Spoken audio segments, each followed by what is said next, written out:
Olá, meus irmãos e minhas irmãs, que a paz de Deus e a de nosso Senhor e Salvador Jesus Cristo estejam em seus corações. Gostaria hoje de relembrar junto de todos vocês uma passagem bíblica muito conhecida, mas nela e por ela o Senhor nos mostra o quanto é importante a nossa fé e o que nós podemos conquistar durante a nossa vida, durante a nossa caminhada, através dela. Para quem tem fé, para quem crê, diz a palavra, tudo é possível. Lá em Cafarnaum, morou uma mulher, viveu uma mulher, que a palavra de Deus não diz aqui o nome dela, a idade dela, se era solteira, se algum dia chegou a ser casada ou se era ainda casada. Mas fala que ela sofria uma hemorragia. 12 anos já durava a sua prova. Era um fluxo de sangue. Aquilo trazia para o seu físico muita fraqueza, por certo, uma anemia. Então ela tinha muita limitação para fazer as coisas do dia a dia. Uma mulher fraca, uma mulher enferma. Diz a palavra de Deus que ela gastou todos os seus recursos. Financeiramente, ela empregou tudo o que tinha na medicina da época para conseguir uma cura, para conseguir pelo menos uma melhora. Mas todo mundo que ela procurou, tudo que ela gastou, não foi suficiente para trazer nenhuma melhora para a sua vida. O mal continuava ali, a enfermidade ainda era um grande incômodo e ela continuava com a sua vida física, com o seu corpo fraquejando cada dia mais. Por certo, vivia acamada.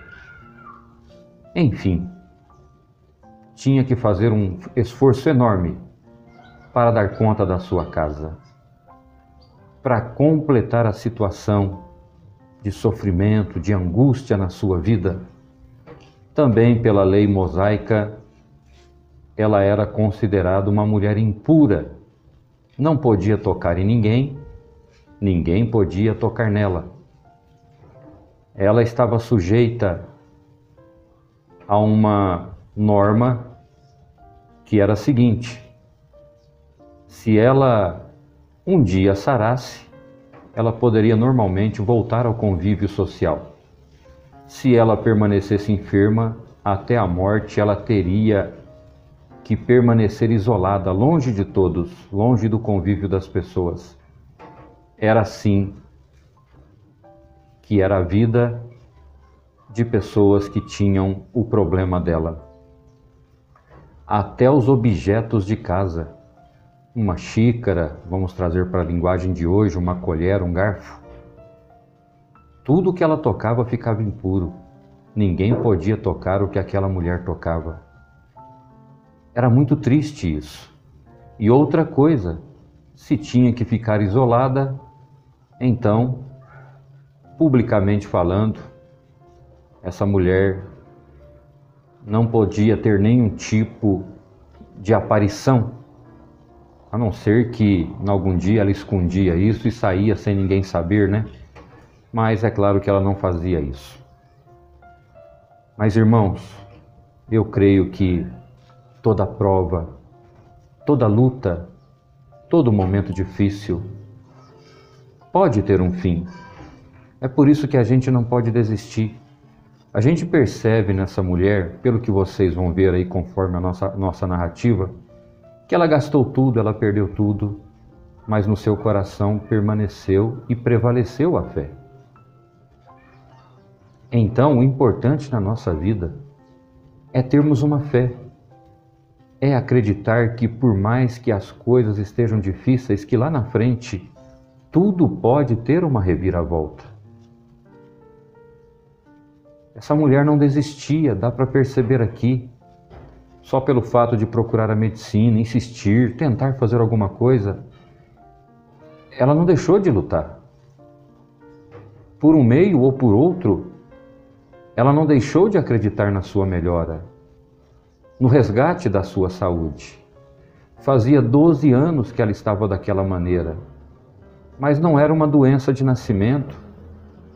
Aquilo não a acompanhava por toda a vida. Não nasceu com ela, apareceu de repente.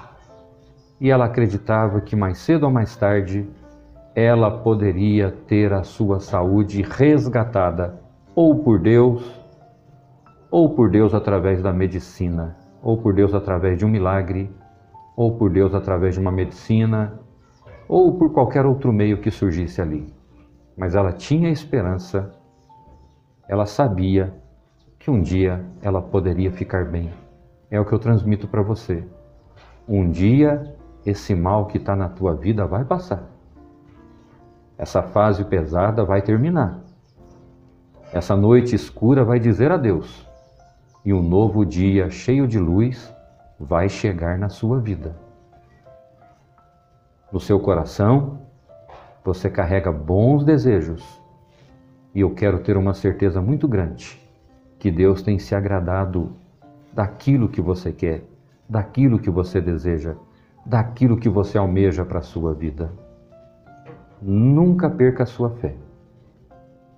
Nunca desanime no meio do caminho. E sempre acredite que mais cedo ou mais tarde, o melhor pode e vai acontecer na sua vida. Nunca ponha na sua cabeça que você nasceu para sofrer, que você nasceu só para passar prova. E isso seria uma grande injustiça de Deus. Deus não quer isso para nós. Ele sabe que para a gente chegar ao céu, estando nós numa pátria terrena tão cheia de pecado, tão cheia de maldade, que a gente vai passar as lutas, que a gente vai passar as dificuldades. Mas aqui nesse mundo, Ele sabe também que vai chegar uma hora que boas coisas acontecerão na nossa vida. Hoje você olha para uma mesa, está vazia, o inimigo está rindo na sua cara. Mas por Deus, um dia o Senhor vai virar o seu cativeiro e Ele vai preparar uma mesa farta na presença desses mesmos adversários, que hoje acham que estão por cima, mas amanhã eles vão testemunhar o teu triunfo na face da terra. Então, por nada, perca a sua fé, que a sua fé seja uma fé de ação, que a sua fé seja aquela que realmente move montanha, e que por ela coisas boas surgirão e acontecerão na sua vida. Olha, meu irmão, olha, minha irmã, eu tenho uma certeza. Você em breve terá uma grande surpresa, uma surpresa muito boa na sua caminhada. Mas nunca perca a sua fé. Então, voltando à nossa personagem, a essa mulher que realmente existiu e que nos deixou uma linda história para ser relembrada sempre.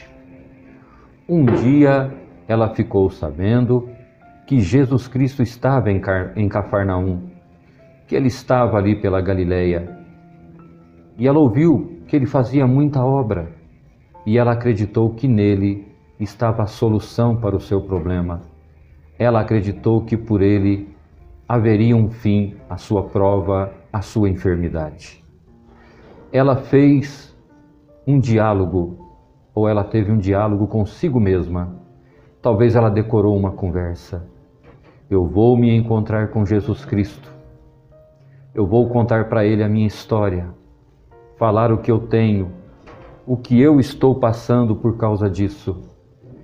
Vou relatar tudo. Dizem que Ele é muito bom, Ele ouve as pessoas, Ele vai se comover com a minha história, Ele se comoverá com a minha situação e Ele vai fazer alguma coisa por mim. Com toda dificuldade, ela saiu de casa e foi pela fé. Veja o que falamos, ela não poderia ter uma vida pública, ela não poderia estar na rua na situação que ela vivia, na situação em que ela se encontrava. mas ela tinha um objetivo. Ela queria muito ficar curada e ela acreditava que o momento havia chegado, porque o Filho de Deus estava na cidade. Ela ouviu que ele curou cegos, surdos, paralíticos, ressuscitou mortos e tinha com ele a palavra da vida. Através da sua palavra, no mínimo, muitas pessoas tinham conseguido uma paz de alma tão desejada e tão necessitada. Porém, quando ela chega perto do Mestre, primeiro ela vê um grande movimento.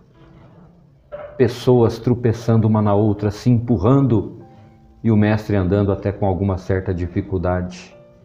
Naquela hora, ela quis, talvez, carne como ela era, limitada como era, se entristecer. Oh, meu Deus! Depositei tanta confiança nesse momento. Esperei tanto por essa hora. Queria conversar com o Senhor, mas agora eu vejo que isso é impossível. Uma multidão o cerca. De onde estou, mal consigo vê-lo. Nessa hora, meus irmãos, de hesitação, o inimigo poderia ter colocado na cabeça dela como coloca na cabeça de muita gente. Desiste. Ele poderia ter falado isso para ela. Volta para trás. Você perdeu o seu tempo. Ele não vai te ouvir. Ele não vai te atender. Esse seu sonho é impossível. Você vai morrer com essa enfermidade. Volta para casa. Você está fraca. Você vai ser pisoteada. Você vai ser humilhada no meio daquele tanto de gente. Talvez esse comichão tenha surgido. Mas ela era uma mulher determinada. Ela tinha um objetivo. Ela tinha um sonho. Ela tinha um desejo. Ela queria ver a sua vida sendo melhorada. Ela queria voltar à normalidade. Ela queria ser uma pessoa como qualquer outra, ter o direito de entrar num armazém, fazer uma compra, ter convivência com as pessoas, ser visitada, visitar alguém. Não, ela não estava ali para voltar para trás agora. Ela decidiu seguir. E quando ela entra no meio da multidão, talvez ela tenha sido empurrada, talvez tenha até caído, mas ela pensou rápido: não posso falar com meu Senhor, mas eu tenho uma fé muito grande. Ele é muito virtuoso, ele tem um poder nele, ele é diferente. Se eu tão somente tocar nas orlas do seu vestido, eu ficarei sã. E foi o que ela fez com certa dificuldade. Ela tocou nas orlas do Senhor, dos vestidos. Nessa hora ela sentiu que ficou boa, que o sangramento parou, que a hemorragia tinha ido embora, que o fluxo tinha cessado. E o Mestre parou. Ficou olhando para o lado, como se alguma coisa tivesse acontecido, e aconteceu. De repente, a alegria daquela mulher se torna uma preocupação, se torna um medo, porque ela tinha acabado de fazer o Senhor Jesus ficar impuro. Ela tocou no Mestre, ela passou da sua impureza para ele, segundo a lei, porque ela não podia tocar em ninguém, e muito menos poderia estar ali. Sofreria, no entendimento dela, uma repreensão. E ela ficou ali aguardando, e o Mestre pergunta: quem foi que me tocou? Os apóstolos falaram: Mestre, o que é isso? Faz tempo que uma multidão te aperta, o povo te cerca, e o Senhor pergunta quem é que te tocou? Como o Senhor pode falar isso? Porque eu sinto que de mim saiu virtude. Uma virtude saiu de mim. Essa virtude foi transmitida para alguém. Quando aquela mulher viu que ela não poderia ficar ali no oculto, que ela não poderia deixar de se manifestar, ela resolveu se levantar, já sem a fraqueza, já sem a sua limitação, e ela disse, esperando, claro, uma repreensão, que todos rissem dela, da vergonha que ela iria passar. Mas, irmãos e irmãs, quem espera em Deus não passa vergonha. Talvez alguém esteja olhando para a sua vida com maldade, para ver a sua derrota, e querem até rir de você. Mas eu digo para você através das palavras dessa mensagem, ninguém vai rir de você. Vai ter uma reviravolta muito grande na sua vida. Mestre, fui eu quem te tocou. Eu tinha um fluxo de sangue, mas a partir do momento que eu toquei nas orlas do teu vestido, eu fiquei boa. O mestre carinhosamente disse para ela: mulher, a tua fé te salvou. Seja livre desse mal. Vai, volta em paz para sua casa. Ela, com os olhos cheios de lágrima, virou as costas e, agradecida, ela voltou para casa feliz. Voltou para casa com saúde, com o seu sonho realizado, o seu objetivo alcançado. Ela não desistiu. Ela foi em frente, tropeçando, com dificuldade, caindo talvez, mas ela tocou nos vestidos do Mestre, na orla dos seus vestidos, e o milagre aconteceu. Então, nesse momento da sua vida, você está cambaleante, espiritualmente até fraco ou fraca, por tanta coisa que está acontecendo. Uma discriminação, um medo até de conviver na sociedade. Você mesmo tira a sua liberdade de ser feliz por tanto problema que você tem. Mas hoje o Senhor te fala: vem até mim, eu vou te aliviar. Eu vou fazer uma obra na sua vida. Eu vou fazer um milagre e o meu nome vai ser glorificado. E aí, meu irmão? E aí, minha irmã? Depois do que você acabou de ouvir, você ainda vai desistir? Te pergunto novamente, e aí? Você vai desistir? Ou você vai seguir em frente? Eu creio que eu já ouvi a resposta. Você está dizendo: eu vou em frente, eu não vou desistir, porque eu creio que a minha vitória está mais perto do que eu imagino. Aquela mulher voltou a ter uma vida normal. Pôde ter o direito do ir e vir sem ser discriminada. Eu digo para você, muito em breve, creia nessas palavras, sua vida voltará ao normal. Você não vai desistir. Você vai continuar caminhando, embora a dificuldade seja grande, mas um passo após o outro. Você vai se aproximar do Mestre, o seu intercessor. Ele vai levar e elevar ao Pai a sua necessidade. E logo, a providência que você precisa aqui na terra para ser feliz, descerá do céu e transformará a sua vida. Essa é a mensagem de hoje. Que Deus te abençoe grandemente. Que o nome de Deus seja sempre louvado.